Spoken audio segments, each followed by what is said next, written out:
Françoise Hardy pour conclure le cinéma week-end de Florence Leroy. Bientôt 16h sur France Info. Dans 15 minutes, les derniers développements de l'affaire Big Malion. 3 anciens cadres de l'UMP ont été mis en examen aujourd'hui. Explication de Delphine Godchaux juste après 16h15. Il est 16h sur France Info.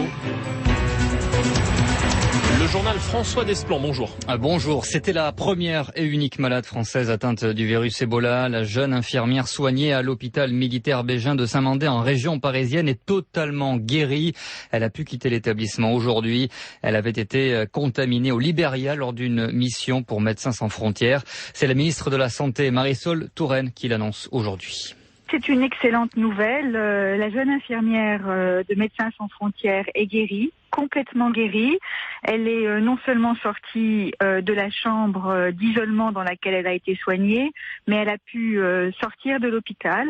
Elle n'est plus contagieuse. C'est la raison pour laquelle, bien sûr, les médecins l'ont laissée sortir. Elle est en convalescence, elle est fatiguée, elle a besoin de se remonter, de se reposer. Et je veux lui adresser mes vœux de bonne convalescence, ainsi qu'à ses proches, parce que j'imagine leur bonheur, leur joie de se retrouver ensemble après l'épreuve qu'ils ont traversée au cours des dernières semaines. Alors bien sûr, cette jeune infirmière va être suivie de façon extrêmement régulière pendant tout le temps de sa convalescence, qui va durer environ 1 mois.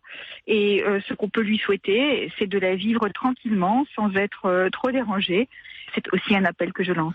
La ministre de la Santé, Marisol Touraine. L'actualité ce samedi, c'est aussi ces 3 nouvelles mises en examen prononcées dans le cadre de l'affaire Big Malion et son système présumé de fausses factures mis en place pour la campagne électorale de Nicolas Sarkozy en 2012.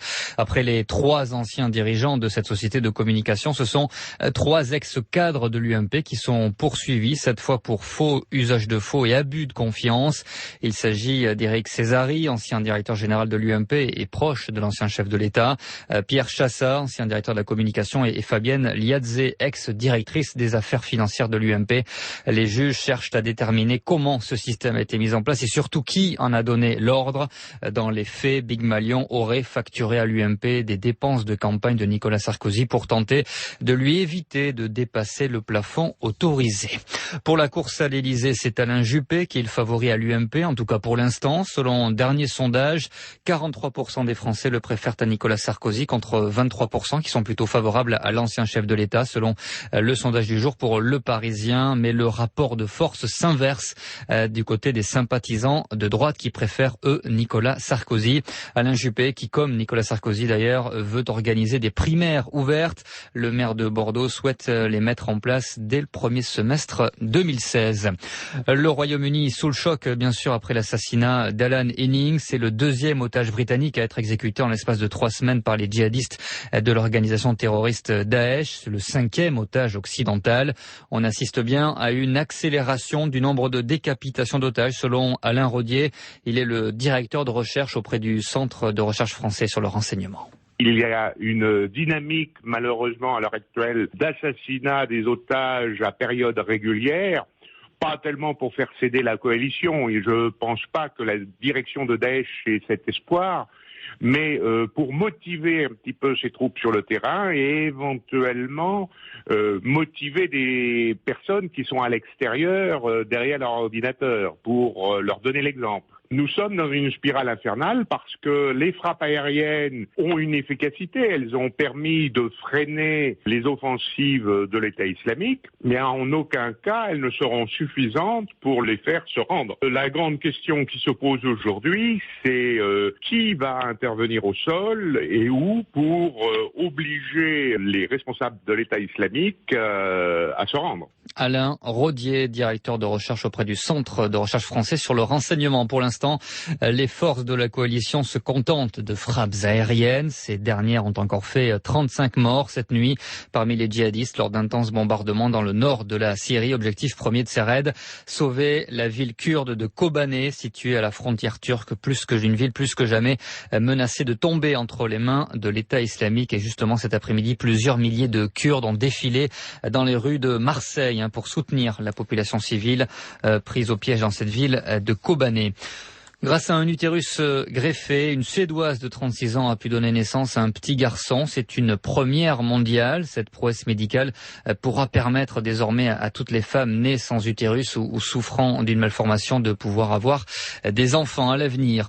En sport, en rugby, en ce moment, 8e journée du top 14. Et en ce moment, Bordeaux-Bègles mène très largement face à Clermont 24-9 avec 3 essais inscrits. Les Girondins tiennent pour l'instant le point du bonus offensif. Hier soir, Toulon s'est imposé à Oyonnax 21-18. Suite et fin de cette 8e journée top 14 ce soir. En Formule 1, Nico Rosberg s'élancera demain depuis la pole position du Grand Prix du Japon, juste devant le leader du championnat et son coéquipier chez Mercedes, le Britannique Lewis Hamilton. Premier français, Jean-Éric Vergne, partira lui de la 11e place. Et puis en football, on suivra à partir de 17h dans une petite heure donc maintenant l'Olympique de Marseille qui se déplace à Caen. L'Olympique de Marseille, le leader de cette Ligue 1, est en train de gagner une 7e victoire consécutive. François Desplan pour le journal. France Info, 14h-17h, Jérôme Cadet.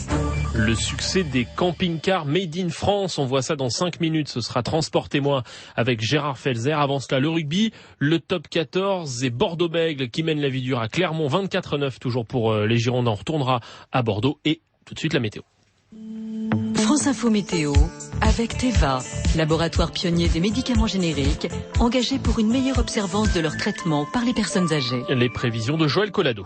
C'est l'automne, demain il va faire frais, la baisse des températures amorcée aujourd'hui par l'ouest, dimanche n'épargnera que la Corse et en Bretagne, sur les Pays de Loire, le Poitou, comme sur la Normandie, l'Île-de-France et le Nord.